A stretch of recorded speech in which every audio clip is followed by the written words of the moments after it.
Irán atraviesa desde hace más de 2 semanas una ola de protestas que comenzó como un reclamo por el aumento de los precios y la crisis económica, agravada por las sanciones occidentales, pero que pasó a cuestionar al poder político y religioso que gobierna al país desde la Revolución Islámica de 1979. La respuesta del gobierno de Teherán a las manifestaciones no tardó en llegar. Se estima que hay miles de muertos y más de 16.000 detenidos. El ayatolá Ali Khamenei y el presidente Masoud Pezeshkian acusaron a Estados Unidos y a Israel de estar detrás de las protestas y calificaron a los manifestantes de terroristas. Desde el Poder Judicial anunciaron juicios rápidos y posibles ejecuciones públicas para los encarcelados. En paralelo, las autoridades del régimen impusieron un bloqueo en el acceso a Internet y en las comunicaciones que dificultan la conexión con el exterior. Iranians have been living with an economic crisis fueled by corruption and mismanagement for quite some time. This is, of course, exacerbated by sanctions as well. But the protests that began as economic strikes quickly became political. And that is because underlying these economic grievances are fundamental political fractures across the system, where not only is the Islamic Republic failing to make lives sustainable for individuals across the country, but politically too, people are deeply frustrated with a governance structure that ignores and disregards their demands and their aspirations. Las movilizaciones, iniciadas a finales de diciembre, son las más multitudinarias desde 2022, cuando el país fue sacudido por las protestas desatadas tras la muerte de Mahsa Amini, una joven kurda detenida por la policía moral por no llevar de forma correcta el hijab. El presidente estadounidense Donald Trump no tardó en capitalizar la nueva escalada represiva y afirmó que Washington evalúa una eventual intervención militar en apoyo a las manifestantes. Como respuesta, desde el Parlamento iraní advirtieron que cualquier ataque contra su territorio tendría como consecuencia represalias contra las bases estadounidenses en Medio Oriente. ما بر اساس استراتژی که داریم خودمون رو داریم آماده می‌کنیم برای حملات پیش‌دستانه. یعنی اگه اطلاعات ما به این نقطه برسه که 24 ساعت یا 48 ساعت دیگه ممکنه آمریکا یا اسرائیل به ما حمله کنه، ما حمله خواهیم کرد. البته من معتقدم اسرائیل به ما حمله نمیکنه، چون میترسه. چون میدونه اگه حمله بکنه ما جواب سختی بهش بدیم. اما ما اگر آمریکا به ما حمله کنه، ما اسرائیل اول میزنیم. بعد پایگاه آمریکا رو میزنیم. En los últimos días, la administración republicana retiró de manera preventiva a parte de su personal de la base ubicada en Qatar en medio de las crecientes tensiones en la región. Cabe recordar que Estados Unidos mantiene instalaciones militares distribuidas en Bahrein, Kuwait, Emiratos Árabes Unidos, Irak, Arabia Saudita, Jordania y Turquía. Did Arab and Israeli officials convince you to not strike Iran? Nobody convinced me. I convinced myself. You had yesterday scheduled over 800 hangings. They didn't hang anyone. They canceled the hangings. That had a big impact. En paralelo, Trump anunció esta semana que los países que comercialicen con Teherán enfrentarán un nuevo arancel del 25% en los negocios que tengan con Estados Unidos. La nueva medida afecta a China, uno de los principales socios comerciales del país persa, lo que podría significar un nuevo choque en las relaciones entre el gigante asiático y Washington. La República Islámica nació de la revolución de 1979 que puso fin a la monarquía del Shah Mohammad Reza Pahlavi, respaldado por potencias como Estados Unidos y el Reino Unido. Desde entonces, Irán se consolidó como un sistema teocrático que tiene como máxima figura al líder supremo, el ayatolá Ali Khamenei, de 86 años, que ejerce como máxima autoridad política y religiosa desde 1989. Se trata del segundo líder supremo desde la instauración del régimen en este país con más de 93 millones de habitantes, que además cuenta con la tercera reserva de petróleo del mundo y es rico en gas natural.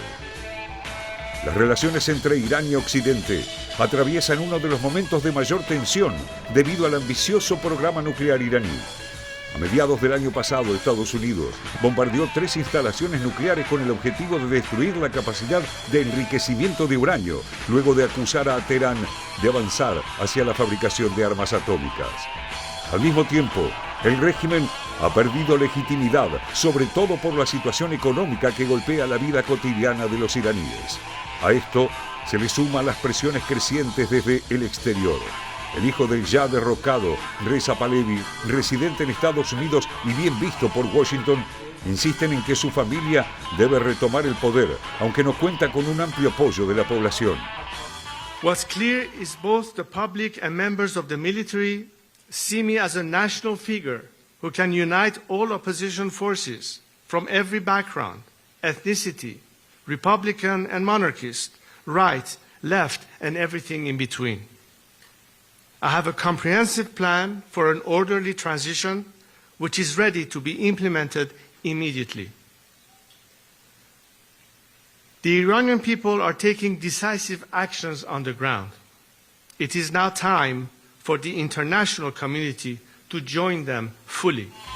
Queda por ver si el régimen de los ayatolás aún conserva la capacidad de controlar las protestas que se extienden por todo el país, o si Teherán se encamina hacia un cambio de era.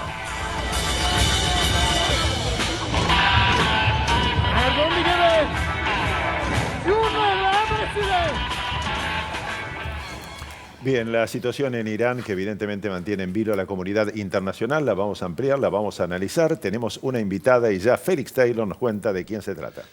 Exactamente, Daniel. Nuestra invitada de hoy es nada más y nada menos, y le agradecemos nuevamente su presencia, María Constanza Costa. Ella es especialista en Medio Oriente, politóloga por la Universidad de Buenos Aires, docente del seminario Islamismo, Nacionalismo y Movilización Popular en Medio Oriente, también por la Universidad de Buenos Aires, y columnista de la sección Mundo en Revista Panamá.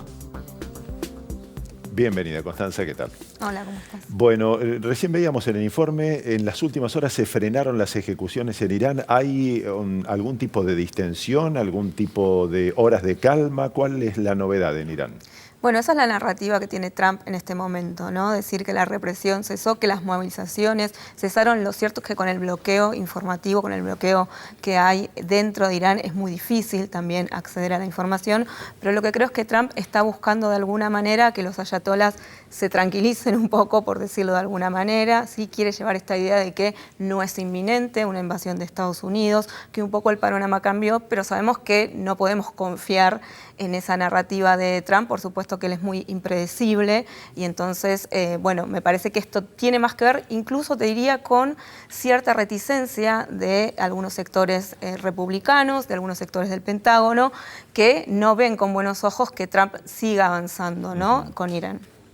Constanza, pensaba más de 40 años, casi 50, de lo que se conoció como la Revolución Islámica. Y mucho se hablaba si estas protestas fueron las más importantes. Bueno, fuera del aire me decías que no, que en realidad se consideran las más importantes otras anteriores. Pero en ese contexto, ¿en qué situación describirías que está el régimen iraní actualmente? ¿Está en un momento de debilidad? ¿Está muy golpeado económicamente? ¿O cómo lo analizas? Es una buena pregunta, Leti, porque yo creo que hay algo que analiza, digamos, que es transversal a estas movilizaciones, que tiene que ver por qué son distintas a las movilizaciones anteriores. En 2009 tuvimos movilizaciones muy multitudinarias, lo que se conoció como el Movimiento Verde, que impugnaba, ustedes deben recordar, ¿no?, la reelección de Ahmadinejad. En 2017 tuvimos movilizaciones parecidas a estas, con disparadores económicos. Lo mismo es 2019, las que cambiaron un poco fueron las de 2022. ¿Se acuerdan del asesinato de Mahsa Amini, el movimiento Mujer, Vida, Libertad? Tuvieron otro contenido, por lo menos al principio. Después terminaron pidiendo, por supuesto, la eliminación del régimen. Lo que quiero decir es, estas movilizaciones son particularmente especiales. Están en este momento donde el régimen tiene una debilidad hacia adentro y hacia afuera, ¿no? Porque después del 2022 perdió muchísima más legitimidad de la que ya venía perdiendo. Eso, por ejemplo, se pudo ver en la baja participación en las elecciones.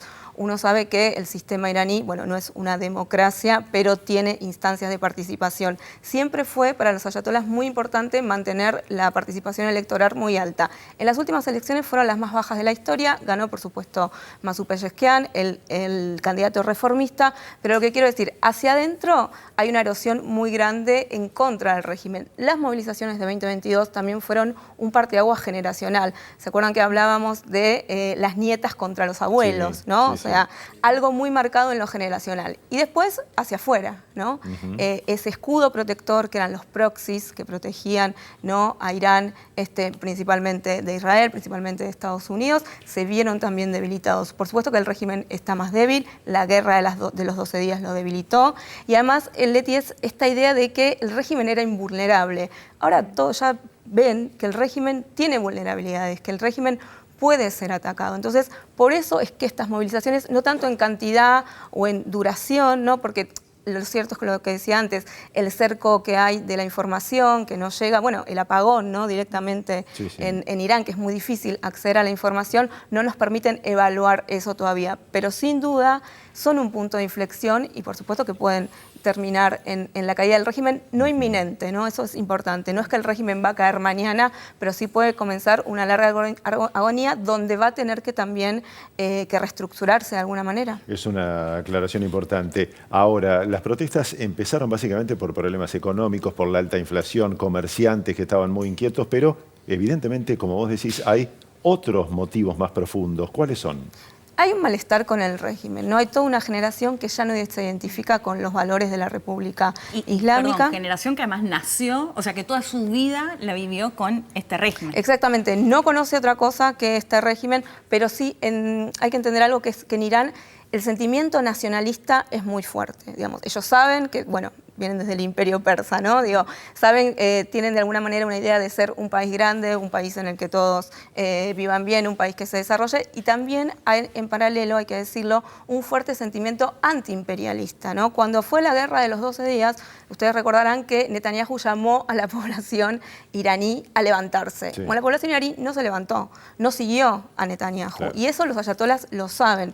Lo que quiero decir, de alguna manera le perdonaron la vida al régimen, ¿no? Pero eso que vos decías, Daniel, ¿qué es lo que impugnan? ¿Qué es lo tan profundo? Bueno, la represión, la falta de democracia, por supuesto los problemas económicos, sobre todo en el espacio público, ¿no? Las normas religiosas en el espacio público, el código moral, el código vestimenta, todo eso hacen un combo asfixiante para la población iraní en general y para los jóvenes en particular, que además son la mayoría de la población. Pensábamos y hablábamos un poco fuera del aire, que yo comparaba, sí, por ahí existe la posibilidad de pensar algo similar o en espejo a lo que pasó en Venezuela. Planteaba particularmente lo que había dicho Pahlavi, ¿no?, el hijo de el Shah, que fue, bueno, lo contamos por las dudas, ¿no?, que es quien se va en la Revolución Islámica en el 79, que él decía, bueno, no tenemos que pensar una intervención de Estados Unidos como una invasión, sino como algo más quirúrgico, ¿no? Y esto que dice Trump, bueno, de alguna manera frenamos porque se frenaron las ejecuciones y la represión. ¿Se terminó o cómo estás analizando esa posibilidad? Y yo decía, si se puede pensar un poco en espejo con respecto a Venezuela, esto de, bueno, sigue gobernando Delcy Rodríguez y de alguna forma la estrategia fue arreglar o negociar con ella y no como por ahí se esperaba que asuma Edmundo González Urrutia o María Corina Machado. Yo creo que por estos días María Corina y Pahlavi están peleando, ¿no?, por ser abrazados por Trump, por sacarse la foto por Trump, porque Trump los apoye de la misma manera, ¿no? O sea, lo que vos decís es importante, porque es clave que se rompa el bloque de poder dentro del régimen iraní. Y es algo que por ahora no estamos viendo. No es que hay una parte de la Guardia Revolucionaria que estaría planteando, no lo sabemos, en Venezuela tampoco lo sabíamos, ¿no? Claro. Dicho sea de paso, pero puede ser que eso suceda. Pero conociendo a la Guardia Revolucionaria iraní, que además fue la que se opuso al pacto con Irán, ¿no?, o parte de la Guardia Revolucionaria, el pacto que firmó Obama, digo, no pareciera ser que el bloque se fuera a romper. De hecho, todos los esfuerzos del Ayatollah Jamenei están puestos en que ese bloque no se rompa. Entonces, eso que pide Pahlavi, porque Pahlavi lo que dice, digamos, lo que vende, es que él tiene una parte de las fuerzas de seguridad con él. No lo está pudiendo comprobar, ¿no? Entonces, eso es lo que hace también su liderazgo más endeble, es un liderazgo que, a ver, en Irán nadie está pidiendo el retorno de la monarquía, eso también tiene que quedar claro, ¿no? Ni se está cayendo mañana el régimen, ni está retornando la monarquía. De hecho, se fue con muchísima impopularidad, digo, la familia. No es una figura popular, no es una figura desde la cual se puede articular una oposición. Él está tratando de instalarse de esa manera, pero lo cierto es que no lo es. Así que a mí lo que me parece es que es más una gestualidad hacia Trump decir eso, porque sabemos que a Trump por ahora le gustan, ¿no?, las intervenciones más quirúrgicas, Sí. y por otro lado tratar de quebrar el bloque de poder dentro de Irán. Ahora, Constanza, lo que viene ocurriendo es horroroso. Se habla de más de 3.400 muertos, de miles y miles de detenidos. ¿En qué puede derivar una matanza de este tipo que ya se viene registrando? El régimen es represivo, por su naturaleza es represivo. Es verdad que en estas movilizaciones estamos viendo el volumen, la cantidad de asesinatos es muy grande. Por eso, vuelvo a lo anterior, ¿no? Hay un quiebre ya que no va a tener vuelta atrás entre la sociedad iraní y los ayatolás, ¿no? Claro. Decíamos antes, bueno, el nacionalismo primó frente a un ataque exterior como fue la guerra de los 12 días. No sabemos si eso va a volver a pasar. Claro. O sea, digo, cada vez se quiebra más y más esta relación, digamos, entre la sociedad y el régimen. Entonces, me parece que eso es para ir mirándolo. Lo real es que, bueno, estuvo hoy el informe de Amnistía Internacional, la cantidad de muertos con exactitud no se sabe, pero sí es una represión feroz. A mí me hace acordar mucho a la represión de la primavera árabe de Bashar al-Assad, por ejemplo. Bueno, no es casual, ¿no? Muchos de la Guardia Revolucionaria combatieron del lado de al-Assad, ¿no?, en la guerra civil siria. Entonces, esto puede tener, sí, como vos decís, otras características a nivel de la represión. Y ahora, sacando a Estados Unidos, ¿cómo podemos ver cómo pueden llegar a jugar otros actores grandes? Y vuelvo un poco al caso de Venezuela, pero mucho se decía, bueno, ni Rusia ni China, por más que en la narrativa cuestionen lo que hizo Estados Unidos, no van ni a mandar tropas ni a intervenir de alguna manera. ¿Crees que en el caso iraní es similar? Porque también son sus aliados. Yo creo que hay una clave importante, ¿no?, en la comparación. Regionalmente, atacar Irán es un problema para toda la región y sobre todo para los países del Golfo que son socios de Trump. No hay que olvidarse de eso, ¿no? Desestabilizar Irán es algo que ninguno del resto de los países del Golfo quiere, tampoco Turquía, ¿no? Fidan, el canciller turco, estuvo reunido en un día con Emiratos Árabes, habló con Arabia Saudí. Digo, están moviéndose los países para que esto no escale, porque es verdad que nadie quiere un Estado fallido en Irán, ¿no? Entonces, me parece que ahí también hay una clave para entender por qué Trump tampoco, además de que su propia base electoral no lo aceptaría, tampoco Trump va con una invasión muy grande, ¿no? O tiene en la cabeza, no pareciera por ahora, una invasión que implique tropas estadounidenses en territorio iraní, similar a lo que vimos en Irak. Nadie quiere eso. Entonces, bueno, en ese sentido, sí, los países de la región son un freno a lo que pueda llegar a ser Estados Unidos. Y a propósito de lo que puede hacer Estados Unidos y la reacción, Irán dice, bueno, si interviene Estados Unidos, nosotros vamos a actuar contra las bases norteamericanas en Oriente Medio. ¿Contra Israel pueden actuar también? ¿Qué puede hacer el régimen iraní? Hay una realidad, que es que el régimen nunca actúa ni contesta con toda su fuerza, ni cuando fue asesinado Qasem Soleimani en 2020, ni durante la guerra de los 12 días. Sí, por supuesto hubo una respuesta, pero pareciera ser que el régimen no quiere entrar en esa escalada. No tendría cómo sostenerla tampoco, claro, ¿no? Porque el país está, como dijimos antes, casi no tiene legitimidad el régimen, quebrado económicamente, no es momento para emprender, pero por supuesto que retóricamente lo tiene que decir, lo tiene que sostener, porque si no queda aún más débil, ¿no?, aún más vulnerable de lo que ya es y de lo que ya se está viendo.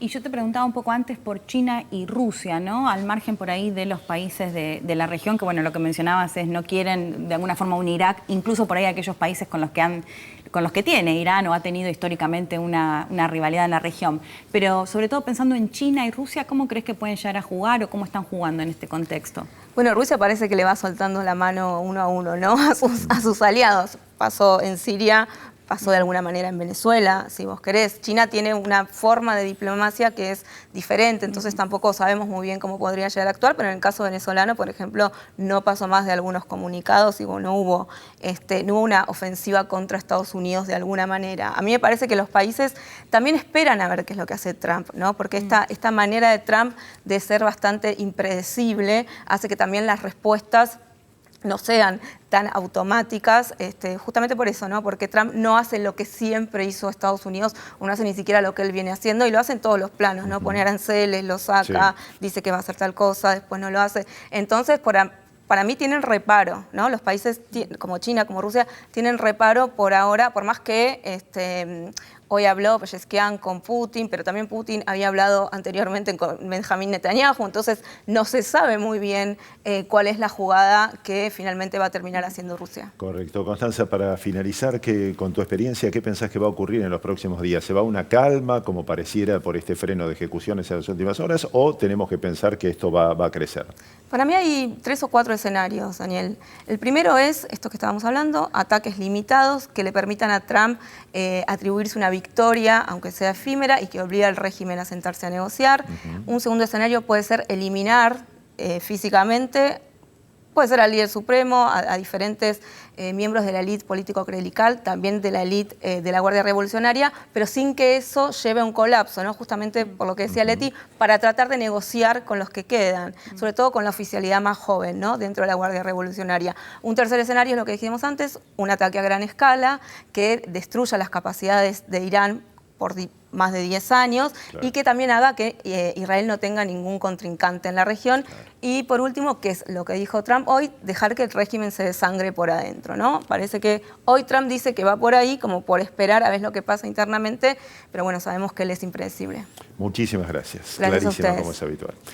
Pasamos a otro tema vinculado, Leti, porque la Hermandad Musulmana ha sido considerada organización terrorista tanto por Estados Unidos como por la propia República Argentina. Sí, así es. Lo hizo, de hecho, justamente unas horas después de que lo haga Estados Unidos, la decisión de la Argentina. Estamos compartiendo el comunicado que dice: la oficina de presidente informa que el gobierno nacional ha declarado a los capítulos del Líbano, de Egipto y de Jordania de la Hermandad Musulmana como organización terrorista en el marco de los compromisos internacionales asumidos por la República Argentina en materia de lucha contra el terrorismo y su financiamiento y en cumplimiento de la normativa nacional vigente. El gobierno nacional dispuso... ahí me perdí. El gobierno nacional dispuso la incorporación de estos capítulos de la Hermandad Musulmana, el registro de personas y entidades vinculadas a actos de terrorismo y su financiamiento. Bien, recordemos que todo esto ocurrió luego de que el presidente de Estados Unidos, Donald Trump, anunciara la designación de 3 ramas de la Hermandad Musulmana como organizaciones terroristas y aplicara sanciones contra las filiales, contra los integrantes, por el respaldo que justamente había recibido el grupo Hamas. Esta medida, la de Estados Unidos, apuntó principalmente a las estructuras del grupo en el Líbano, en Jordania y en Egipto, a las que Washington acusa de facilitar o apoyar actos de violencia y de desestabilización contra intereses de Estados Unidos. Y como decía Leti recién, luego de esta decisión de Estados Unidos, el gobierno de Javier Milei declara a las agrupaciones como terroristas, decisión adoptada apenas un día después del anuncio de Estados Unidos y que, según explicaron, responde a los compromisos internacionales asumidos para intensificar la lucha contra el terrorismo y su financiamiento. Bien, volvemos enseguida con el tema Venezuela, con otros temas que ya nos anticipa Félix Taylor.